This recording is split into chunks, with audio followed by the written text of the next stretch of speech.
Hello, my friends.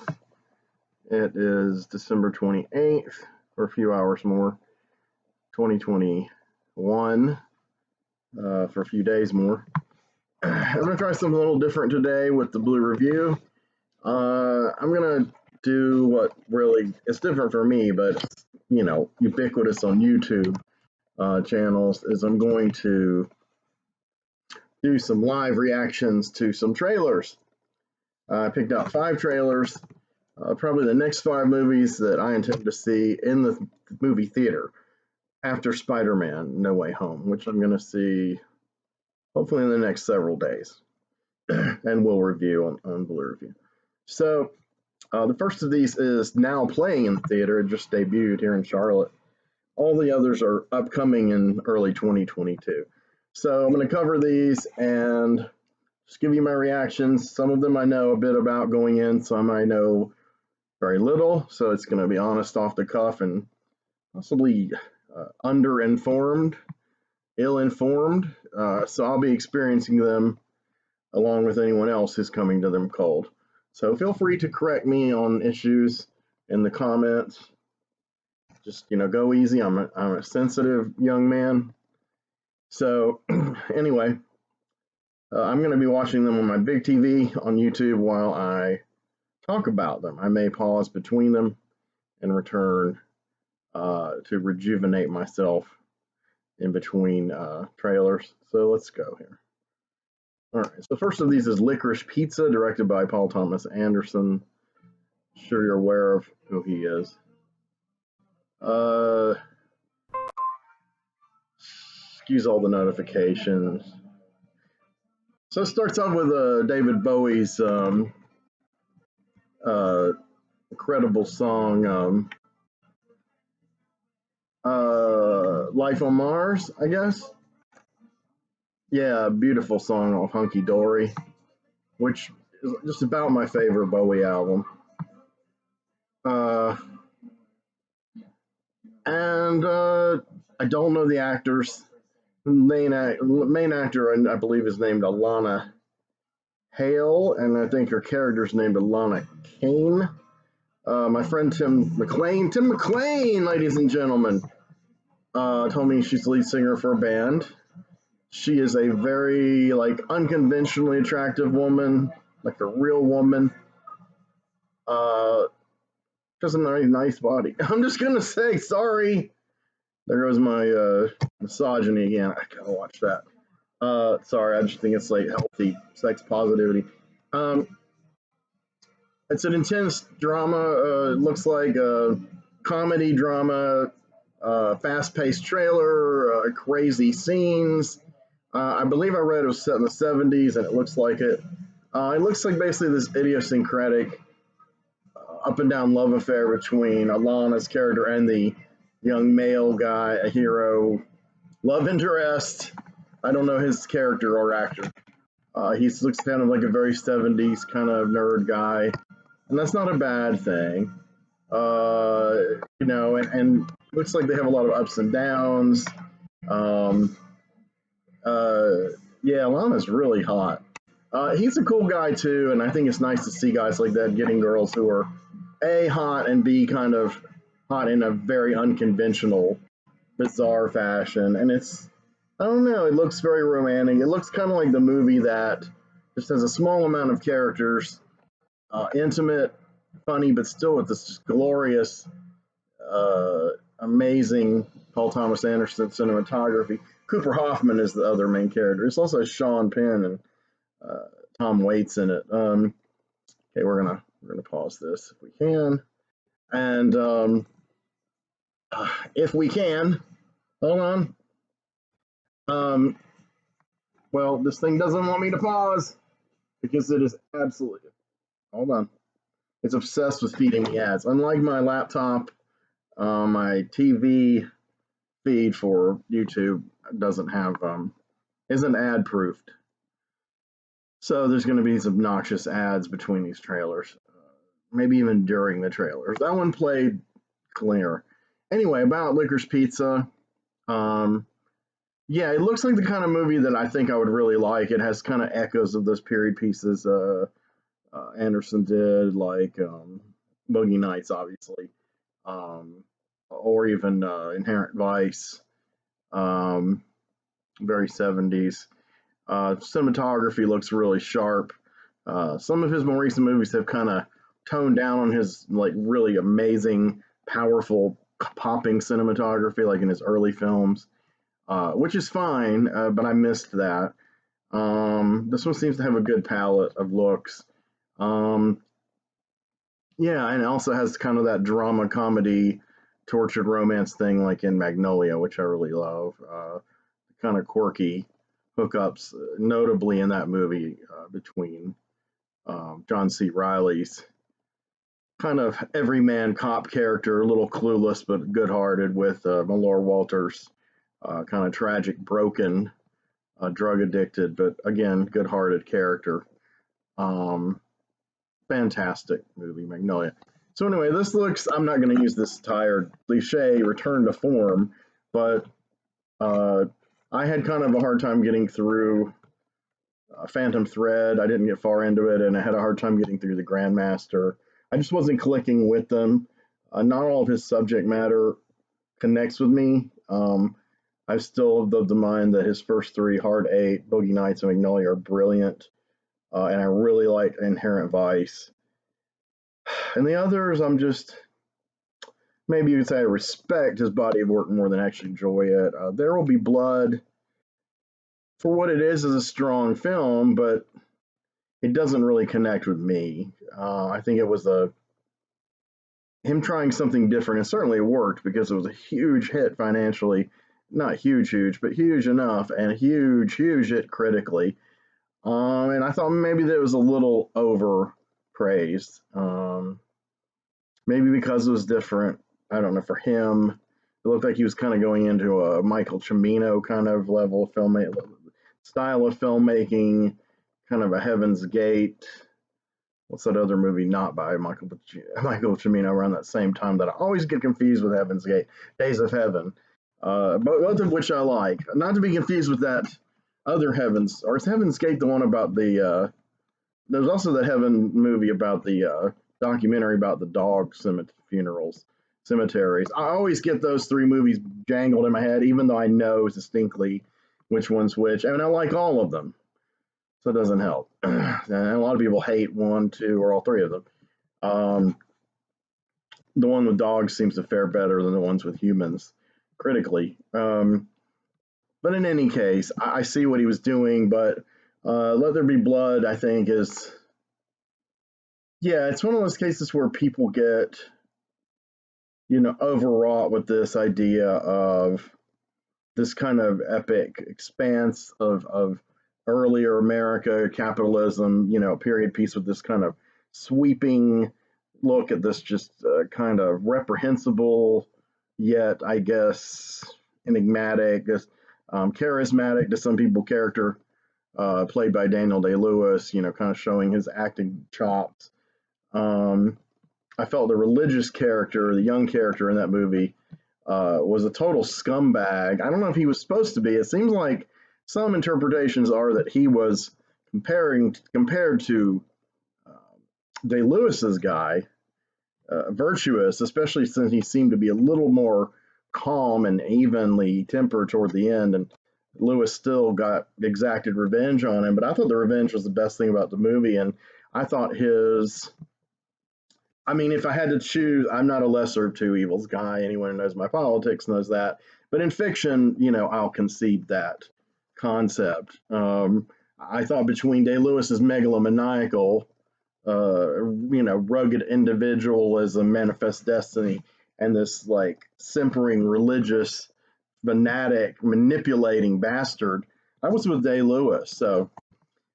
So I guess I did get something out of that movie. It sits weirdly in the oeuvre of um, Anderson. I guess just because those first three movies hit me at a time when, the '90s, there were so many fresh indie and semi-indie voices coming out. This bombardment of quality cinema in the wake of the success of the indie films, the indie wave of the '80s breaking. into the 90s. I've talked about this in other movies. You know, in the 80s, you had like Spike Lee and Jim Jarmusch and Adam Egoyan and Hal Hartley and Allison Anders and a whole wave of these people. And then boom, you hit the 90s and Rodriguez and Tarantino and Smith, you know, boom, you know, Miramax exploded all that. And those filmmakers came, you know, rushing forward in the wake and finally got more exposure. And then others kind of came to the fore too. And it was an exciting time. You know, I was happy to be getting into cinema hardcore in the 90s. I mean, I was getting into the older stuff primarily, but it was nice to see that stuff coming as it happened. And then some of it to me has not aged well personally. I am no longer a Tarantino or Rodriguez fan by any measure, though, you know, I appreciate certain things about certain of their works. Kevin Smith, you know, I was a big adherent for years, but his last few have shown me that he's kind of said what he's going to say in film. Maybe time to move on. He was of his time and maybe of a time in my life. Maybe I was less jaded, less cynical. So I used to compulsively rewatch his first several films. Now I think the ones that hold the best are really his 1-2 horror punch, the Red State and especially Tusk. I appreciate their darkness and their twisted nature. The View Askewniverse movies, I still enjoy all of them. I love Chasing Amy. I like you know, the 2 Clerks movies. Clerks 2 I kind of wore out. Mallrats is fun. I wore it out too, but it's still fun. But again, it's a time capsule of that time. Dogma, I didn't really like that much the first time around. I saw it in the theater. I grew to appreciate it, but now I'm back to like, nah. There's really only so much of Matt Damon and Ben Affleck I can kind of tolerate, and an hour and a half is really, of both of them, is just about unbearable to me. I mean, maybe Affleck by himself doing something that he has his heart in, but Damon I can't handle. He's one of those people that I don't get why he has a career. Feel free to dissent with me on that, but you're wrong. Just kidding.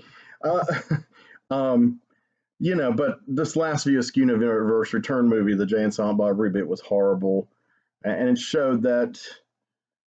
Yeah, I could talk about that all day, but this isn't a Kevin Smith thing. So let's go on to the next trailer.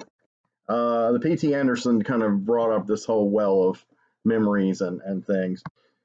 So we're going to swing into a totally different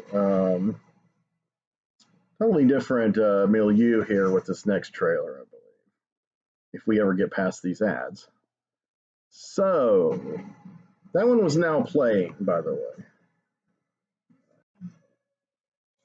This one is The Batman by Matt Reeves. Robert Pattinson, who has proven himself as a really good actor and outgrown all that, you know, hubbub about that vampire fucking movie. It's a beautiful looking movie. The action is really tight, strong, you know, lots of explosions, but just the lighting's great. The fractured kind of angles. It's very different than Nolan's grounded approach, but it's not histrionic and overly baroque like Burton's kind of frankly hollow Batman movies.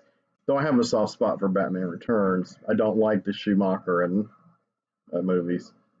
So they've recast the Riddler as this kind of Andrew Kevin Walker, David Fincher kind of serial killer, kind of a Seven kind of vibe.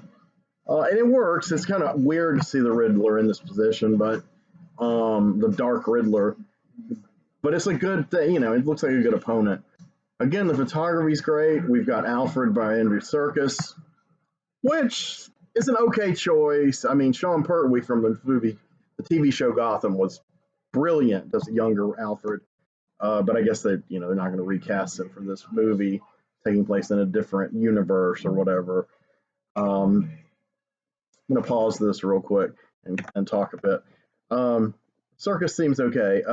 Some key points. It seems like there's some deep dark secret with the Waynes that Alfred was keeping from Bruce. Of course, we know the story. Bruce's parents were killed by criminals. I don't know if they're going to go into the Joker idea from the film Joker, that not that these are connected canonically, but I don't know if they're going to go into the Joker idea that turned the mythos on its head with the idea that Thomas Wayne was actually an asshole rich guy, one of the 1%, and he ignored the struggles of Gotham or exploited them, of the poor.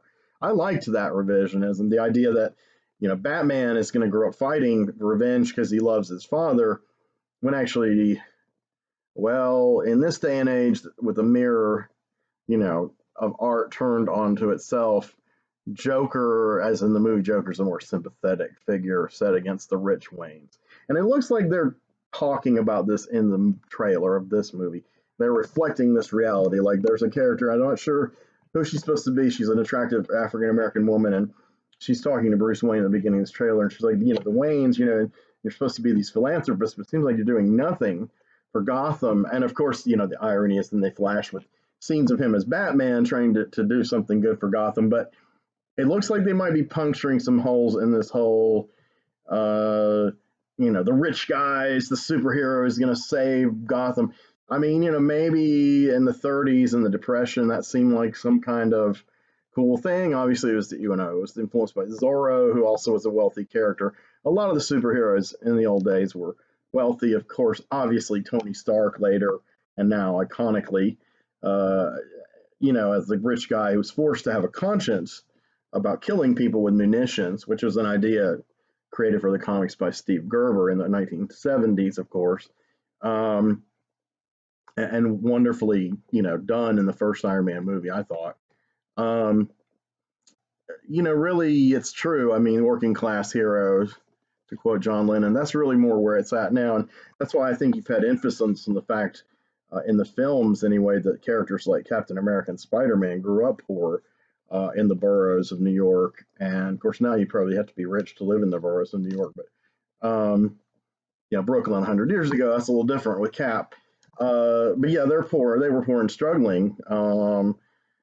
T'Challa was a king. Okay, so yeah. But a lot of these people grew up very, I mean, Black Widow was kind of like an urchin, an orphan and an urchin.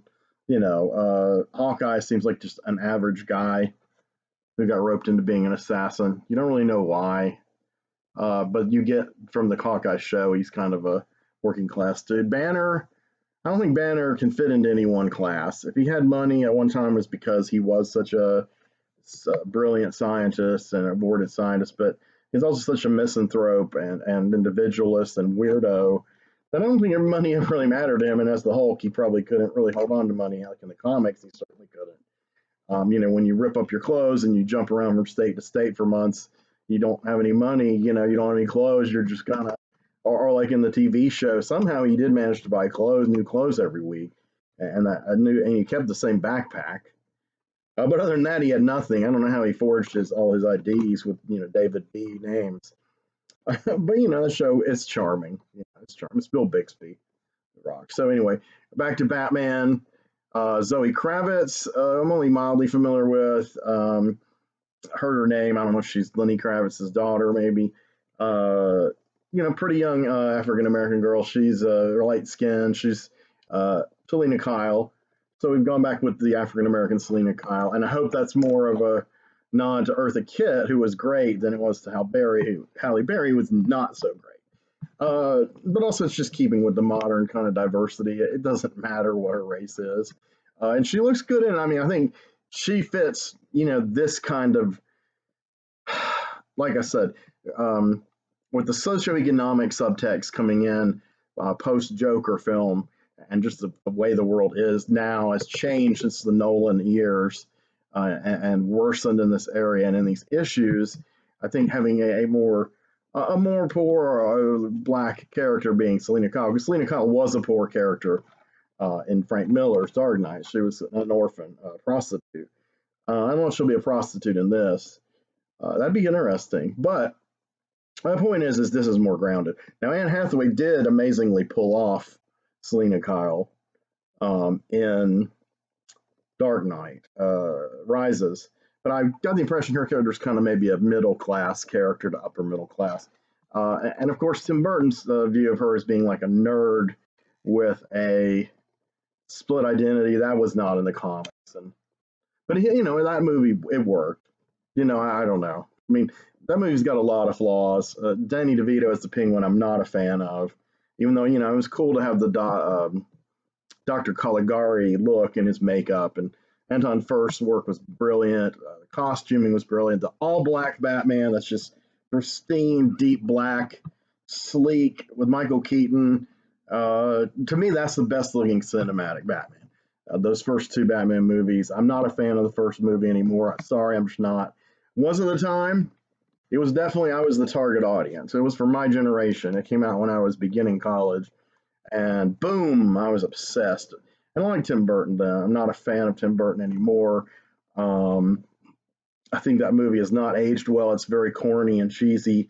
There's a lot of 80s nostalgia for it, just like there's for Howard the Duck. Another one I think is dreadful, which I thought was okay at the time. Batman I really loved because there's nothing like it before that, except the Superman first two Superman movies. And as time has gone by, as I've weighed them, first two Superman movies have aged wonderfully, and Batman 1989 to me has not.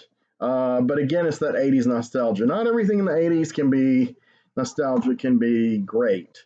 I mean, there's things like Heathers that are indisputably great. There's things like Flash Gordon that I think are brilliant. I've always loved, but a lot of people still hate. And more people like it now, but it took 30 years for people to go, yeah, this is kind of a cool, fun movie. They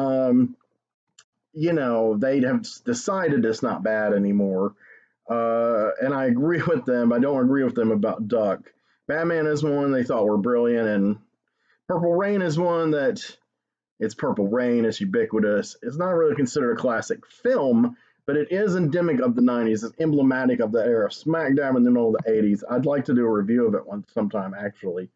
At the time I saw it in the theater, I was obsessed with the music of Prince, and especially that soundtrack.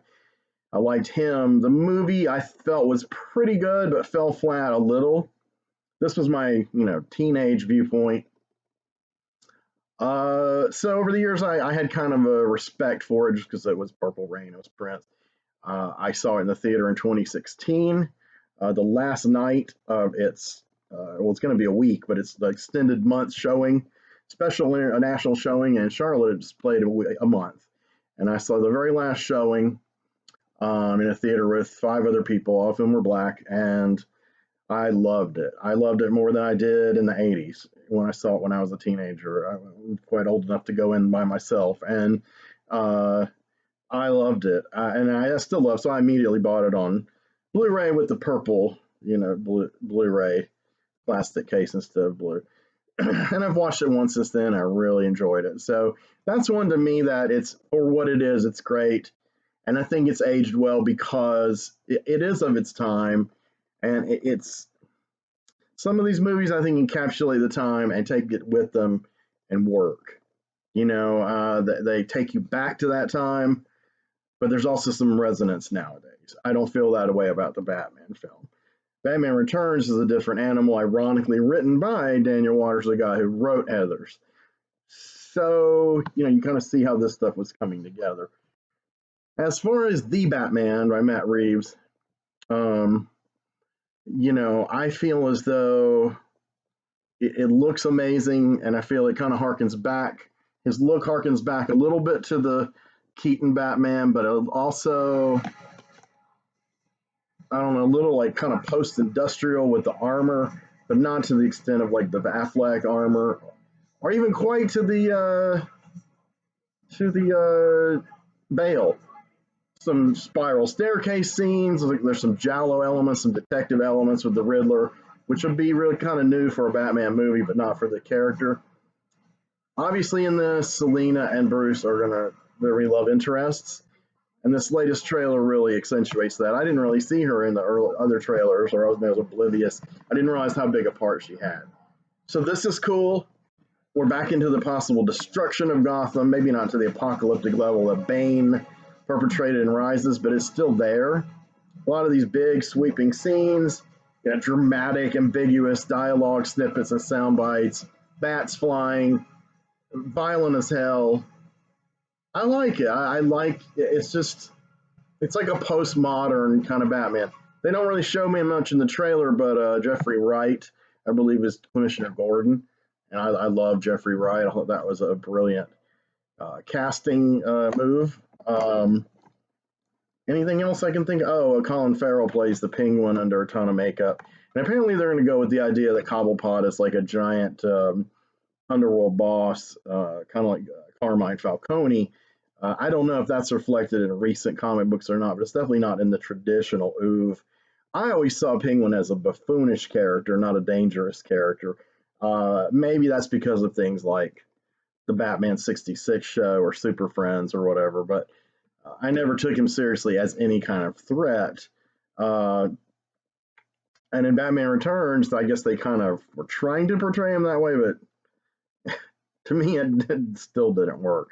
But I understand that that's a more recent take. And if you watch the Gotham 1919 to 1939 film or collection of segments into a film, which I intend to review that film on this channel very soon, that's a fascinating retro view based on this guy's book, where he kind of did all these. He manufactured all this photography that evokes this the sepia tone, that evokes this kind of early 20th century era photography with like what would these characters look like with that at that time, with that level of aesthetic or technology or whatever behind the character. So he's reinvented them now. In that mythos, Cobblepot is the most dangerous, even though Falcone is also a character mentioned. Cobblepot is the most dangerous mob boss. So maybe they've nicked a little from that book. That book came out several years ago, and the series on it, a video is done on this channel called the Bat Feed, where they basically take all the graphics from these books and the narrative and kind of get a guy to narrate them and bring them to life and fill in a few details. That's ongoing. It's on like a season 2, which is going to cover like the late 1930s. But the movie version, 1919 to 1939, covers 1919 and the background leading up to around the early to mid 30s. And it's adapted elements from all over the Batman mythos, all the way up to the present comics, which I'm not as familiar with, into that early 20th century milieu. There's also a Batman 1889 segment based on Gotham by Gaslight, and then also informed by, you know, steampunk and other kind of retro Victorian aesthetics, reimagine those characters in that era. And that's fun too. But I really like the 1919 to 1939. I think it's well done. It's not perfect. The chronology is an absolute mess. Like the narrator will be like, so and so for quite a few years did so and so.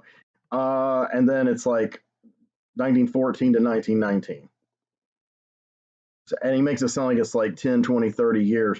And it's 5 years. And then like in the 1914, you see a character and he looks like he's 20 in the fabricated photographs, you know, the actors, they get to look, and the photographs look totally authentic. And then in the 1919, he's played by a different actor who looks like he's about 80. So I know people aged quickly and worse back then, but that's, you know, there's a lot of shit like that in there. A lot of glaring. I don't know if the book is like this, but the movie has a lot of glaring chronological problems. It's like they could have sat down and done a master timeline and just went with that. I would have been glad to help them if they paid me, because I'm pretty good at that. But regardless, that's another review for another day. So that's the Batman. I'm looking forward to it. I'm pretty excited about it. I wasn't so much excited about it before. I definitely intended to go see it. It looked different and interesting.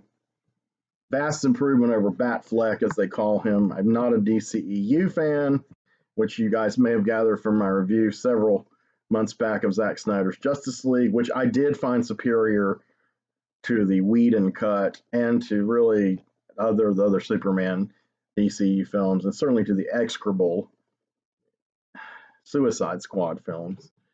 To be fair, I haven't seen the second Suicide Squad film, the also called Suicide Squad. Suicide Squad was terrible, and Birds of Prey was even worse. So it's not like I'm going, I gotta see it. But man, you know, I'll watch it eventually to just add to my comic adaptation log. So anyway, we're gonna go on to the third thing. Going in a different direction, going back with the, we're going to do two by this incredible distributor. Incredible. They are incredible, but you know, they get a lot of stick from us cineasts because their adherents are kind of like cultists. But A24, great distributor. Seriously, I've talked about them on this channel before. The great movies they've done, and also just the over ridiculous hype sometimes of them as a distributor, kind of the trendiness. But they're going in a good direction. This one here is called Everything Everywhere All at Once by the Daniels. It's two guys named Daniel who I've never heard of in my life. I'll tell you their last names as they come up. Stars Michelle Khan, and I gotta say, she is absolutely hysterical in this trailer. Adorable comedy and action, and you know, well, the thing about this movie is it's about the multiverse. It's like an indie movie, I guess, in a way, maybe parodying all this multiverse nonsense that's happening with all the comics and, of course, the Marvel. And the thing is, it's funny because it's coming out before, not by much, but a little before Doctor Strange in the Multiverse of Madness. So it's kind of like, boom, you know, sticking it to Marvel in a fun way. It looks better than Doctor Strange movie, which I'll cover that too, and I do look forward to it. But this looks more idiosyncratic, and it also gives Michelle Yeoh. She plays all these different alternate universe versions of herself.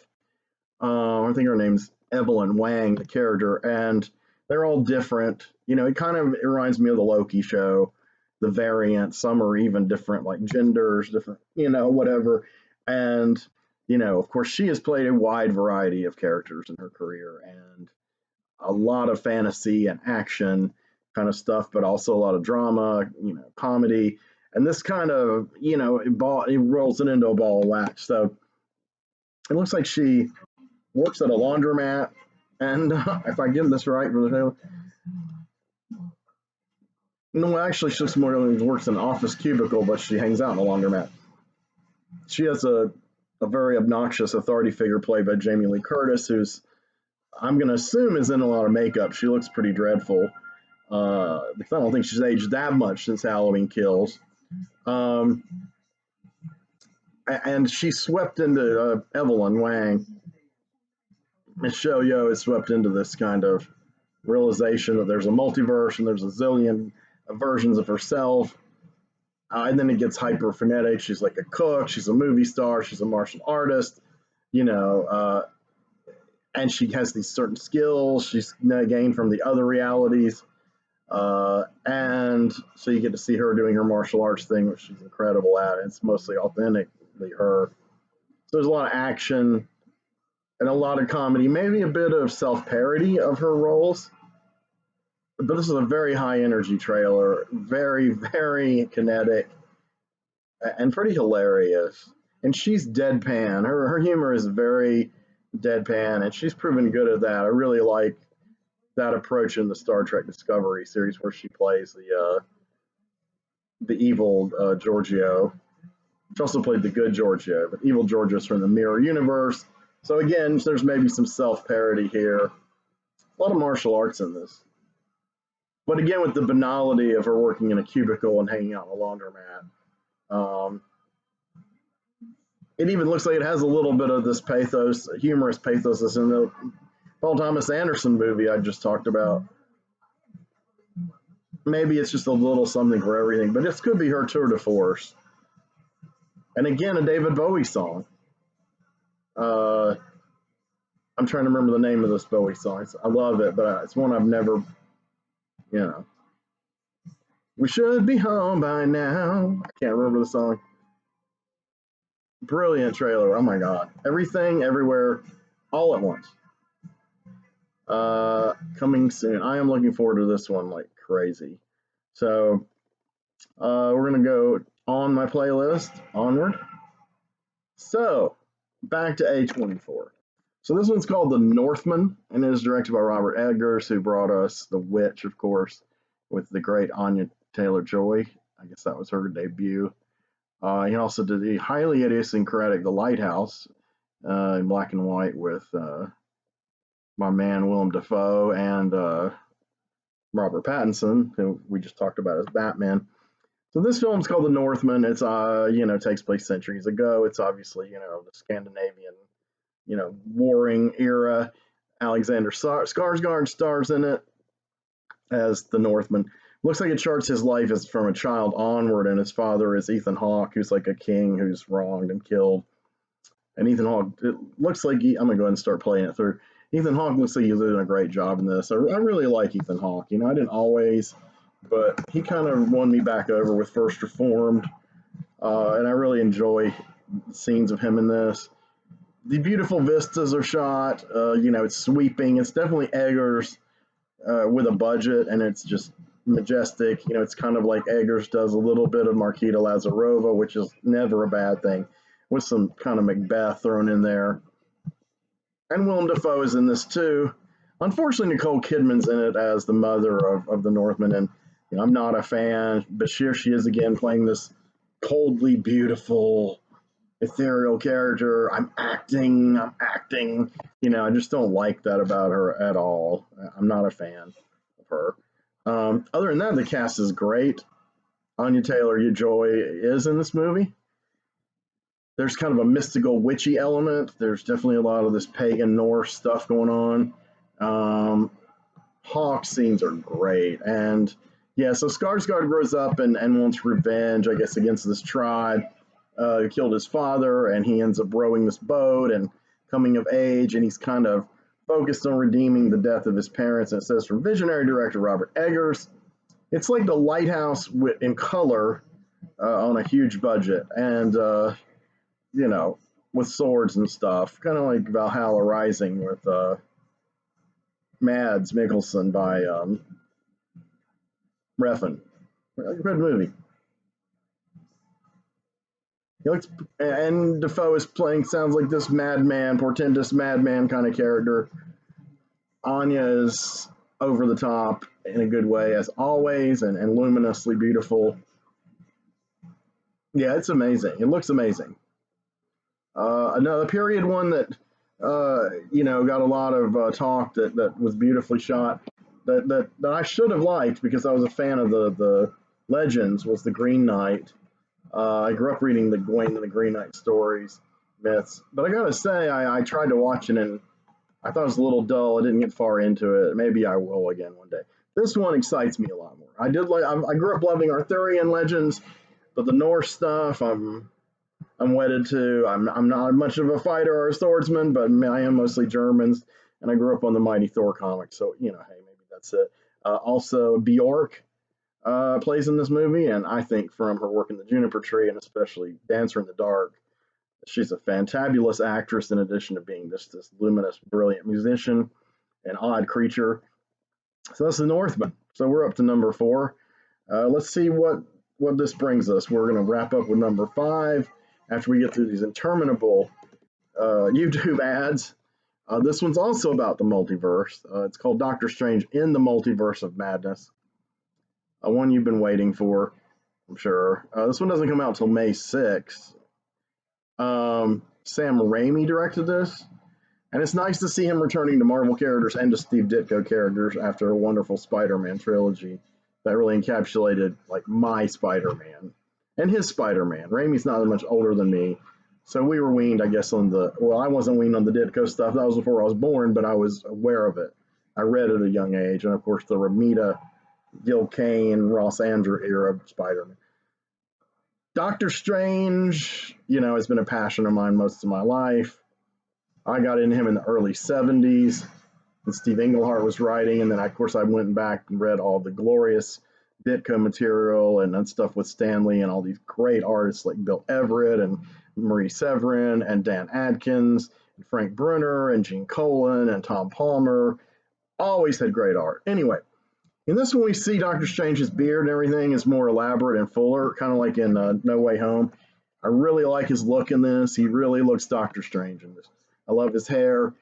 So he's having some difficulties after No Way Home with splitting open this multiverse problem through his actions, I guess, helping Peter Parker. Now, I haven't seen No Way Home, but I pretty much know all the plot. I get it. So this is a direct continuation of that. So this is going to actually hurl us into the multiverse. Now, we've seen there's a multiverse in, hints in earlier movies, even like in Spider-Man Far From Home with Mysterio. But we have seen it confirmed strongly with the Loki TV series on Disney Plus, which I reviewed here too, gave a glowing review to. Is one of my absolute favorite MCU works. Period. This movie picks up threads from that, but it also picks up threads from another of the great works of the MCU, the WandaVision TV series. As Wanda Maximoff, the Scarlet Witch, is going to be the co-star, and Stephen Strange seeks her out, and she thinks he's trying to guilt her over her behavior in this WandaVision show, but actually he wants her help. Some really amazing vistas in here. I think Raimi is going much more for the Ditko weirdness than the Inception modern era kind of vibe of special effects like in the other Doctor Strange film, which I didn't care for. With some of that, but some incredible stuff in here. It looks like Shemaggorath. I know it's not. I don't. That's probably how you really say it. I've always said his name is Shemaggorath. He is a character kind of created by Robert E. Howard. It's just the name of an eldritch being, but not really fleshed out. And same with Kulan Gath, a name reference to Robert E. Howard. But these two characters are not owned by Robert E. Howard like Conan and all those. They're owned by Marvel because Marvel made them actual fleshed characters, Shemaggorath and Kulan Gath. Same era, the early 70s, when Marvel had the original rights to Conan the Barbarian and all the Howard stuff, King Kull and Bran McMorn and Red Sonja, of course.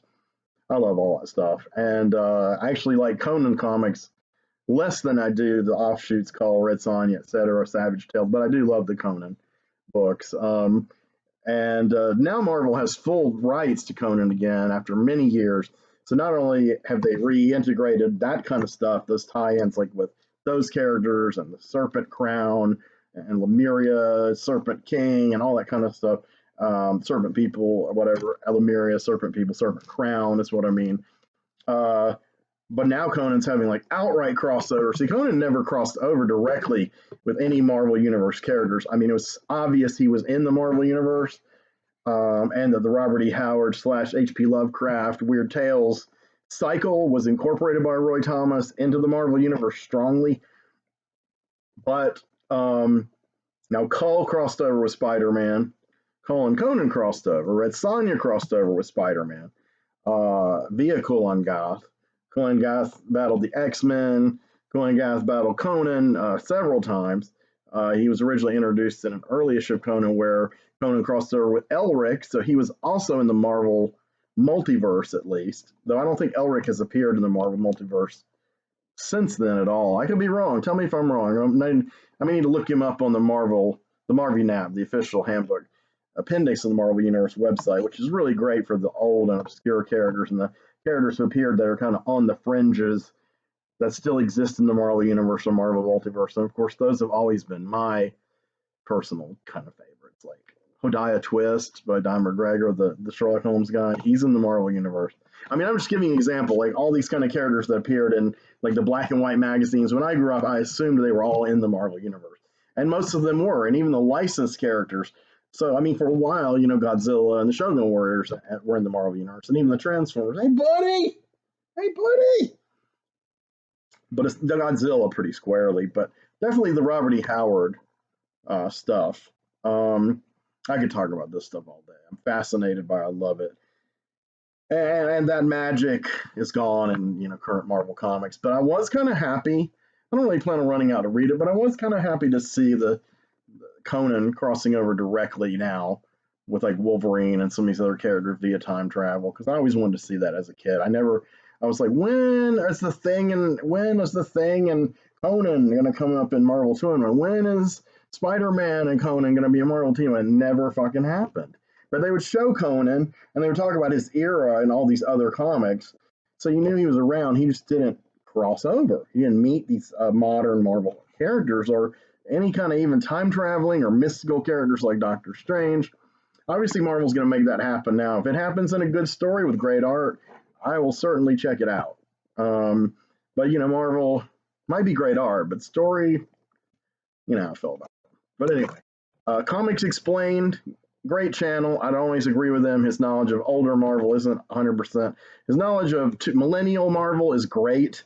His videos are very enjoyable. I like his voice. I was a little hard on him when I mentioned him before, but I do enjoy listening to stuff. I do learn a lot, and I kind of have that this kind of catchphrase to my friends who know these things, like Rob. He reads the modern Marvel comics, so I don't have to. So thanks, Rob. So anyway, let's proceed with the rest of this Doctor Strange trailer.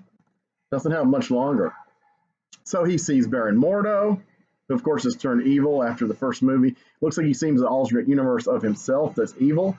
Also looks like there's an alternate path, a universe where him and his friend from the first movie, played by Rachel McAdams, and him get married.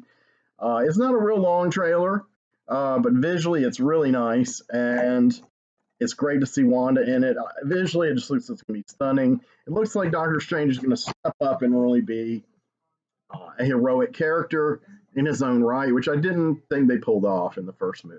Now, it's been pointed out that Doctor Strange disappeared during the blip, the snap with Thanos in Infinity War, and so it's gone for 5 years. And so he actually, at the time of Spider-Man No Way Home, he isn't the Sorcerer Supreme, which is why Wong kind of warns him about that spell. Wong is the Sorcerer Supreme, which is why Wong was the one who sought out Shang-Chi and tried to get the 411 on the 10 rings, which is a great scene in the movie. The Wong scenes and scenes with Wong and Banner and Carol and Shang-Chi and Katie, I love that scene. Tying them all, Shang-Chi squarely into the Marvel Universe, MCU. So yeah, Wong's the Sorcerer Supreme. He's going to be in this movie. I don't know if he's going to help Steven, or I don't know what he's going to do. Maybe he's off in another reality. I don't know how Shamagorath, I'm going to start saying it that way. Shamagorath I don't know how he's going to be in it, but I hope he's in it a lot because I love that evil, weird looking anthropomorphic character, totally non-humanoid, Lovecraftian being. I'm excited because I had given up on Doctor Strange in solo movies. I loved him in Ragnarok. I loved him in Infinity War. He's in Endgame a little. And I haven't seen the Spidey movie yet. I'm hoping I'll like it. It looks like he's, becoming even more talking in the vernacular and the smart aleck, which is kind of a weird divergence. But if you do read the comics, the whole arc, and not just the ones I grew up with, but all the way through to the 90s and 2000s, Strange does eventually become more of a cynical guy and speak in more plain terms. And that begins with Roy Thomas in the 1990s Doctor Strange Sorcerer Supreme series, where he redeems himself after having succumbed to darkness by having to use black magic to combat these great evils, which culminates in another battle with Shamagorath, the first one since his pivotal 1970s confrontation. And after that, yeah, he is a more earthy talking guy. I mean, I grew up, he was a very philosophical, almost beatific, almost Buddhist kind of character, and I loved him. I always thought, man, I'd like to talk like Doctor Strange, like a very erudite and very compassionate. Steve Englehart and Steve Gerber writing him at the same time in his own book and in Defenders. That's what I grew up on, and to me, that was Doctor Strange. And I read the books before him, and he had similar personality as scripted by Ditko and by Lee and by Roy Thomas. Denny O'Neil, Gardner Fox. Gardner Fox made him even more kind of florid and melodramatic. But again, Roy was pretty melodramatic too with his writing. Englehart and Gerber both brought him down to earth while still retaining this. I'm enlightened. I'm above all this, humanity, but I'm still struggling. I'm still learning.